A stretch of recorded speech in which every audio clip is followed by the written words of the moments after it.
We are now just over halfway across the galaxy, starting our inward turn, 10th mission, more and more. Of what?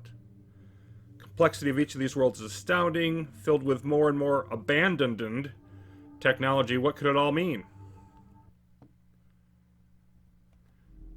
So it appears that more and more refers to the technology, but there's actually another meaning for that. Mother must return, more modules necessary acquire. Praise be the founders! And Sarge notes that we have ERN technology, entangled rift nodes for upgrades. Add to units for superior tactical advantage.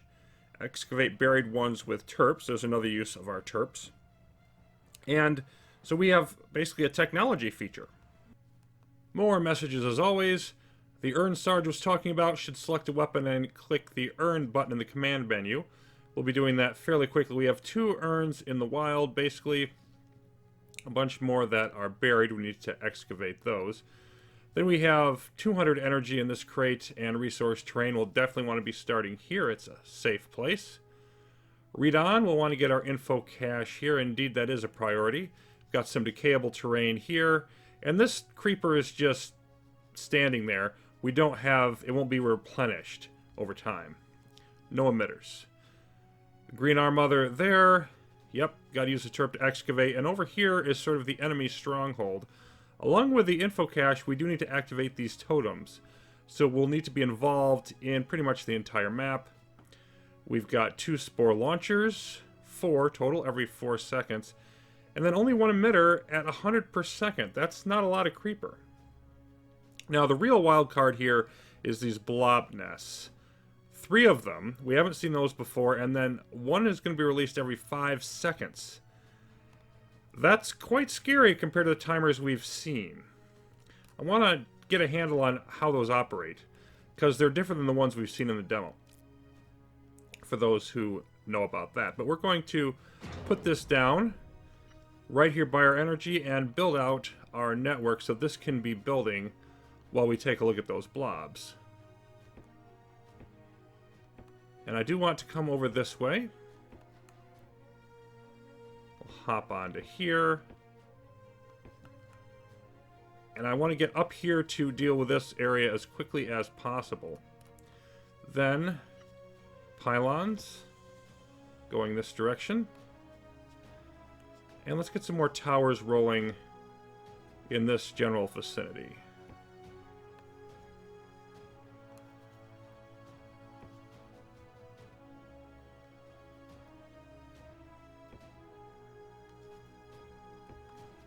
That should be pretty good. Working our way around here will be important. And then let's cross. Perhaps right here on this edge. Do 1 more row.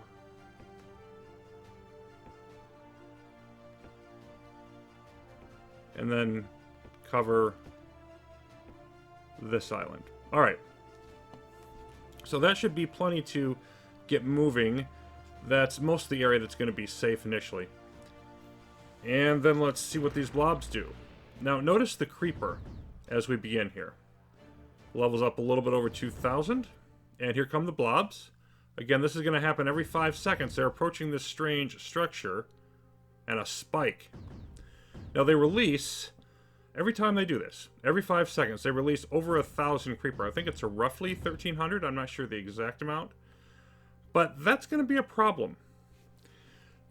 It's going to result in a number of things, but one is that this emitter actually doesn't matter that much, relatively speaking. And if we get the emitter shut off by maxing out our creeper here for the level limit, it's not even really going to matter, because this is just going to keep right on going. So, not those blobs themselves, but the creeper they create is probably going to be our most dangerous threat in this mission. And it says, yes, they look almost alive. They definitely do, but not for long. Okay, so before we get into the mission proper, though, I do want to go through a bit of some mechanics, some of which I've not explained clearly, some of which I was frankly just dead wrong about, and others that just have been questions that have come up a lot. So we're just going to do a bit of a how it works segment. I'll go through these rapid fire. We'll get back to the mission.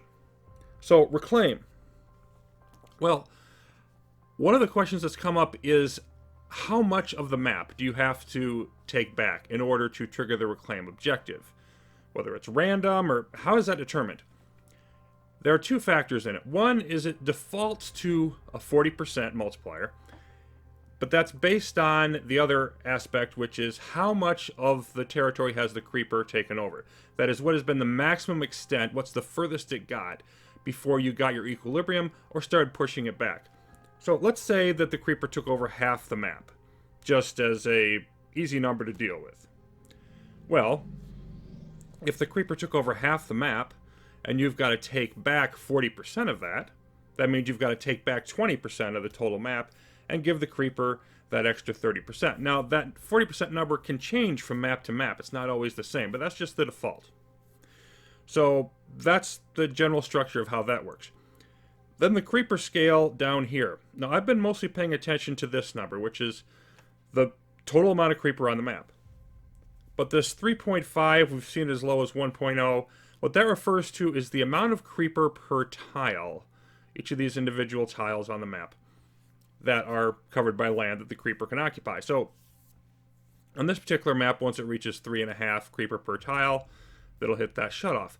But let's say if the map was twice as big or much smaller, that would vary that amount greatly. So the idea is that it's a relative comparison. It's not a total. It doesn't say stop at 70k creeper total or whatever. It's per tile. Then the Crimson Creeper that we dealt with a couple maps ago in Hints. That was the purplish stuff. We used the AC to combat it. And I was talking some about the mortar shells appearing to bounce off it. That's not technically correct. In other words, it's dead wrong.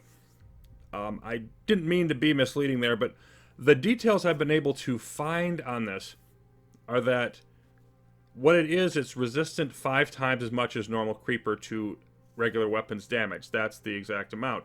Takes 20%. So that will, of course, apply to your mortars and your cannons and all of those things, but the AC is unaffected. It's not impervious, it just will not take nearly as much damage from mortar shells and such. We do want to place some weapons here. I'm going to get a mortar out, and I think it's worth paying attention here to this, which is something I was aware of, but I'd forgotten about, and it's really useful. Look at the white squares. As I move it around, you can see the little white bits, and like, let's say I wanted to set my mortar up on this. Well, I can move my mortar nearby. You see, it can place here. But if I try to place it up there, look at the white squares. There's nothing on these, so that can tell me without having to move my mortar actually on those that it can't be placed there. And I can see it will fit just, see that one square to the upper right? I can see that I would, in fact, be able to place it just right there.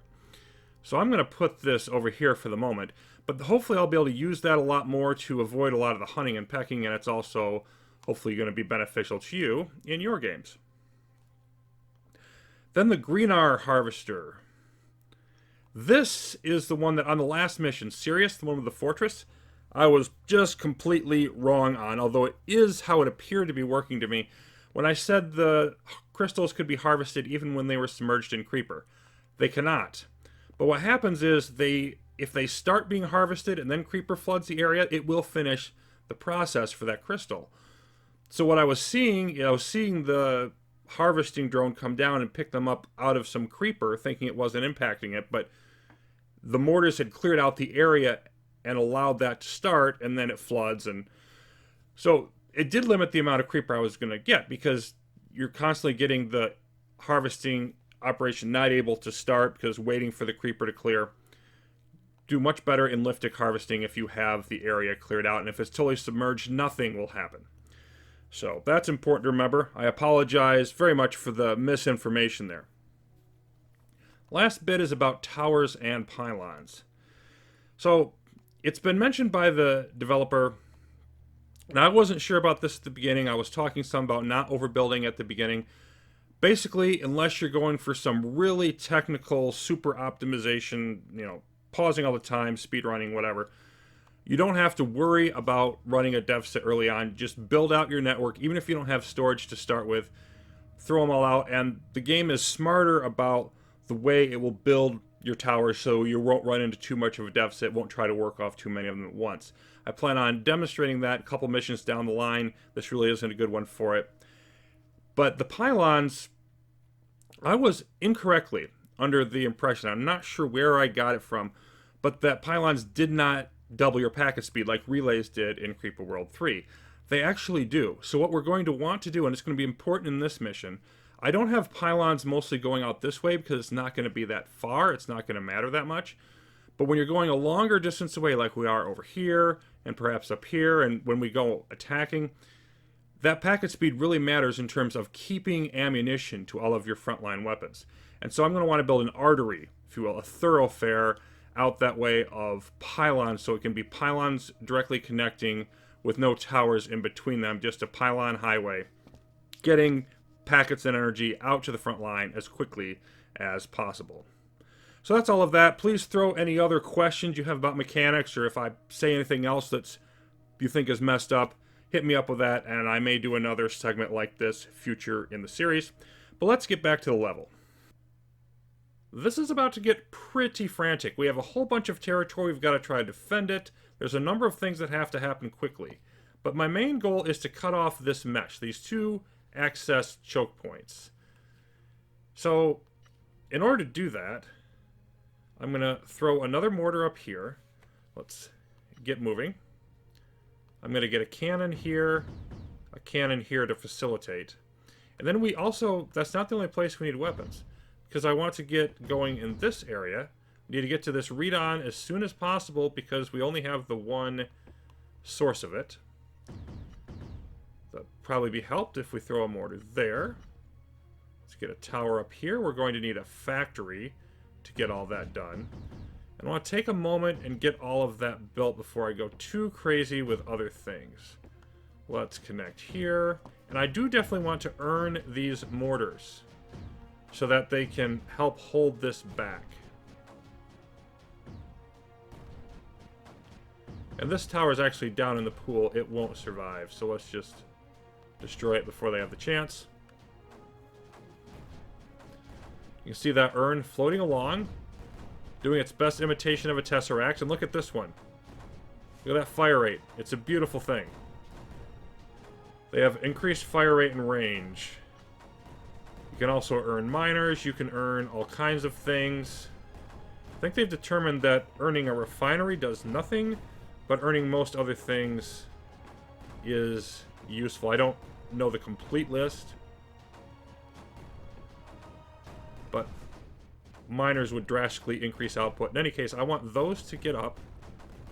And now I want you to move over here right now because I want to get to this read-on and yesterday.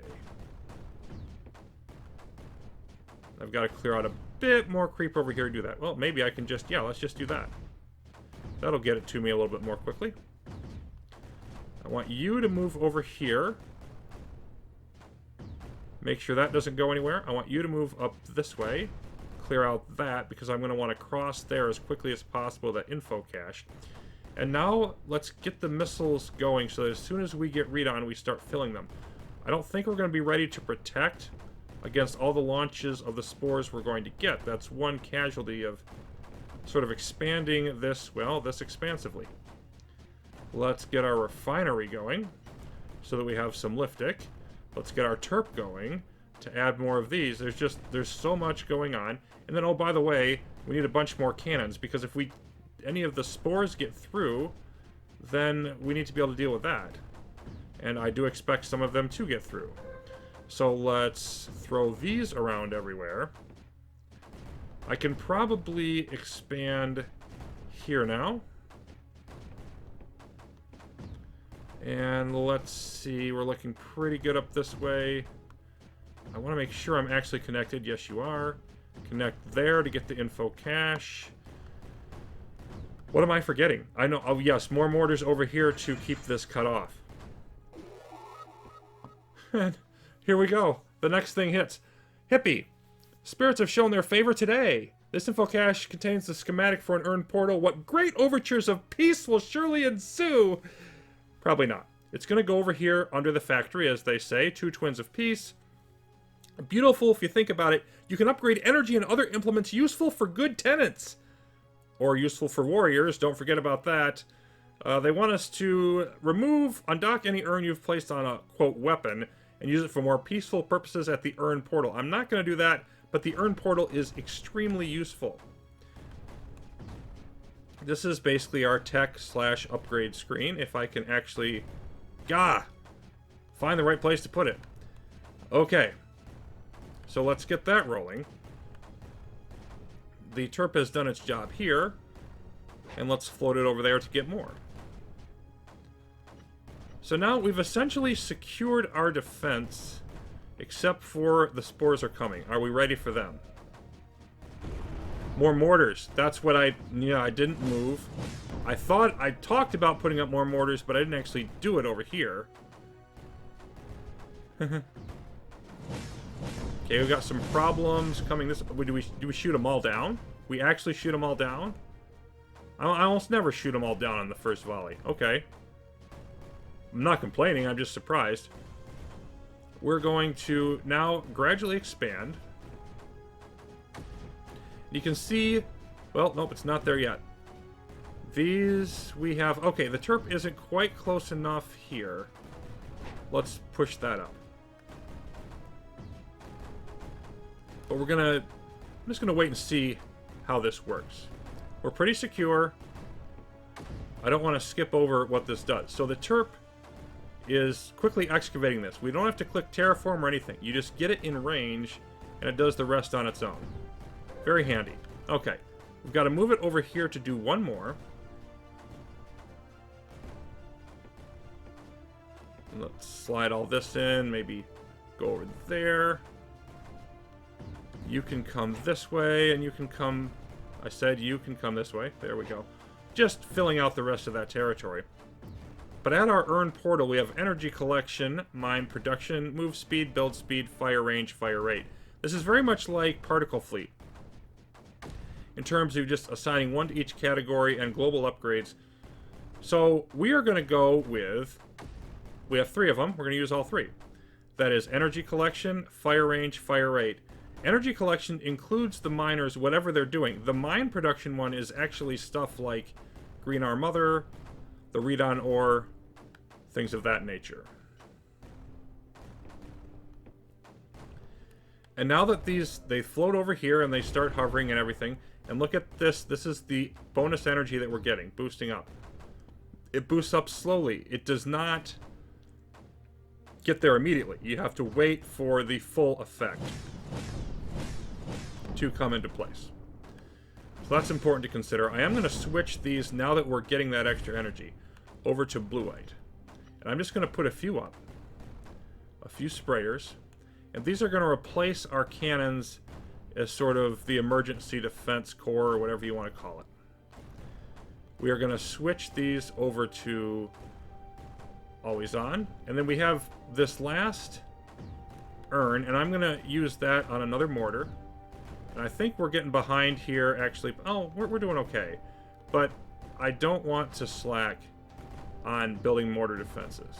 I want to make sure this doesn't get out of control. Then let's do... Notice we're maxed out in our creeper. But this is actually not going to be a problem at all. Because they are bottled up. They can't get away from where they are. And once we start attacking them, they're going to be in some severe trouble. So, we have Bluite coming in. It's going to be going out to all of our sprayers. We're going to gradually get that protective area done.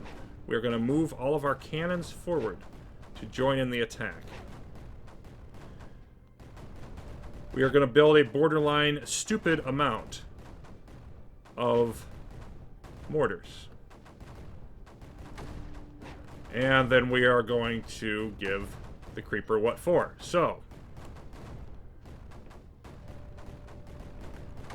let's see.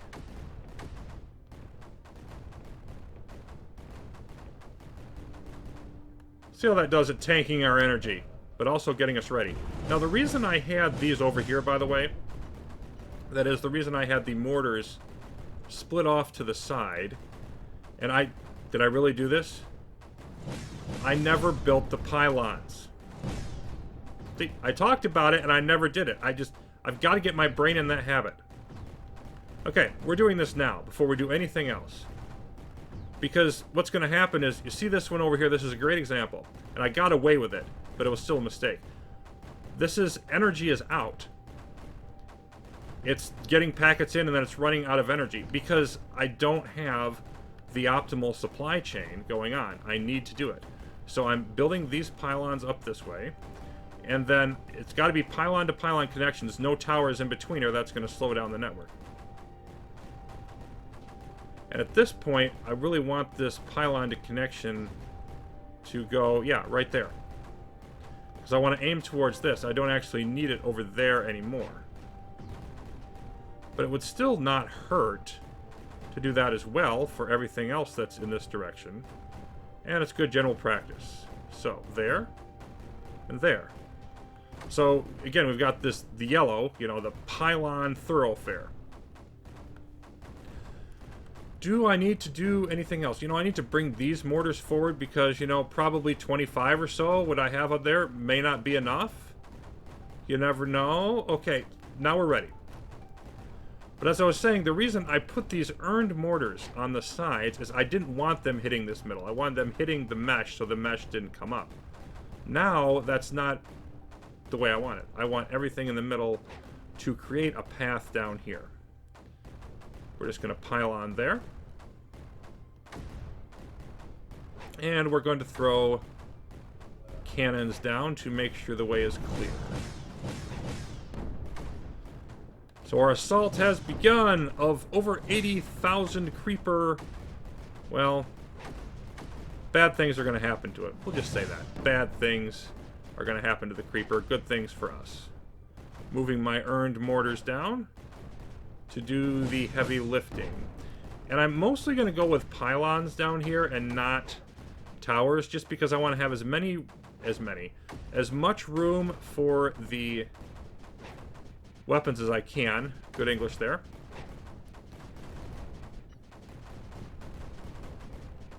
Let's throw that in place. And we're just going to nullify from here. We've got some going on back this way, but again, it's not like we're lacking weapons up this way to deal with it, so...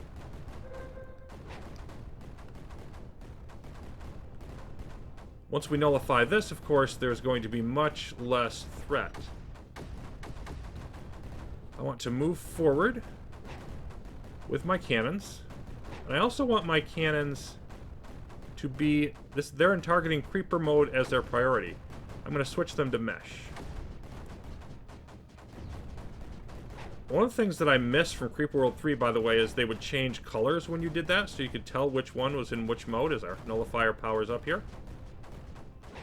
But the whole point of all this is so that they can't build out any mesh along here. Any mesh that the cannons will see, they will simply eliminate it. They'll eliminate it quickly, and we can move on. So let's see. Let's move about there is probably good. And then one out to each wing. Then let's make sure that we've got cannons out in both those directions. It's probably actually going to work better if I stay a bit more zoomed out. Then we're going to move forward our mortars.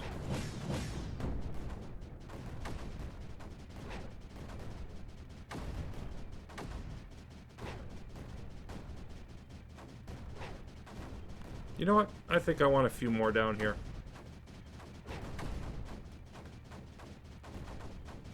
So next step is we have this lovely, massive pile of undulating creeper. This is the first really big pile of it we get, and this is actually down. Down to 50-some K. It was higher. But my next step is nullifying everything, basically. This here. Now this over here kind of annoys me that you can, like, nullify again. Like, I understand why, because you might want to have a backup one in place for whatever reason. But, yeah, this mesh is starting to creep up here. So let's just say no to that by putting a couple more cannons in front. Nullifier there. But I want to have this nullifier right there. And I have to really have the mesh cleared out in order to do that. Okay. Let's keep moving in. More mortars. More cannons. More everything. Pound this for everything we have. And once these are all nullified, there's... I mean, there's not going to be a whole lot left.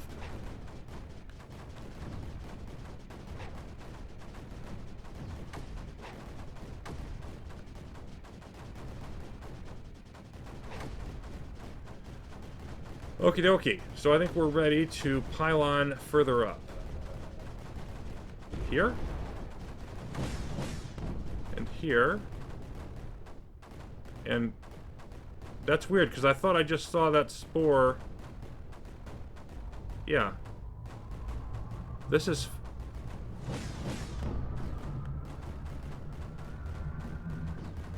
Huh. Okay, the spore fired just before it got nullified? Is that what happened there? I just thought it had been nullified longer. Okay. Just wanted to make sure my mind wasn't playing tricks on me there.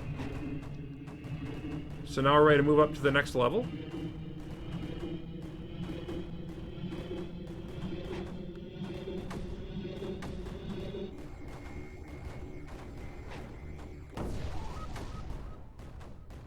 We've reclaimed! But that really wasn't my goal. So, carry on. I want to move some cannons over here to the wings. So that we can get over to these blob nests. Actually, can I just pile on over there? I can. We're just going to do that. Cut out the middleman.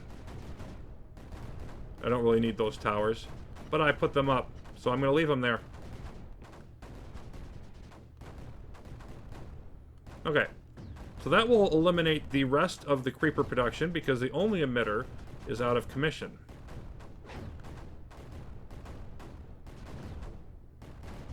A couple cannons on these should assist.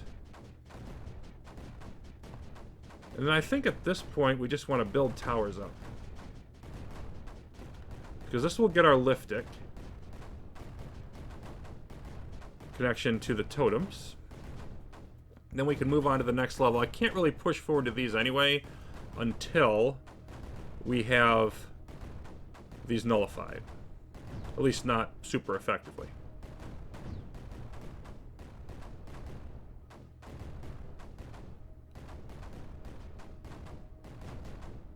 So they're starting to ramp up. There's one in position.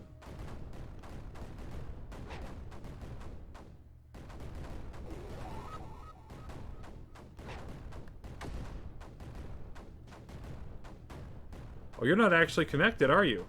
Haha, I did it again. That's so easy for me to miss.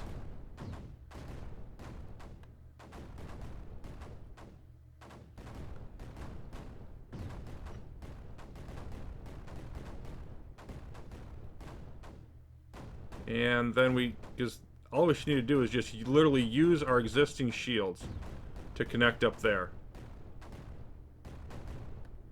Yep.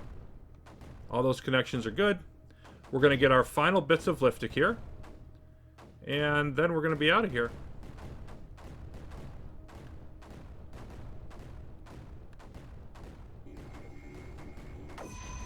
Boom! So that, ladies and gentlemen, was More and More. I think this is my favorite mission so far to this point in the campaign.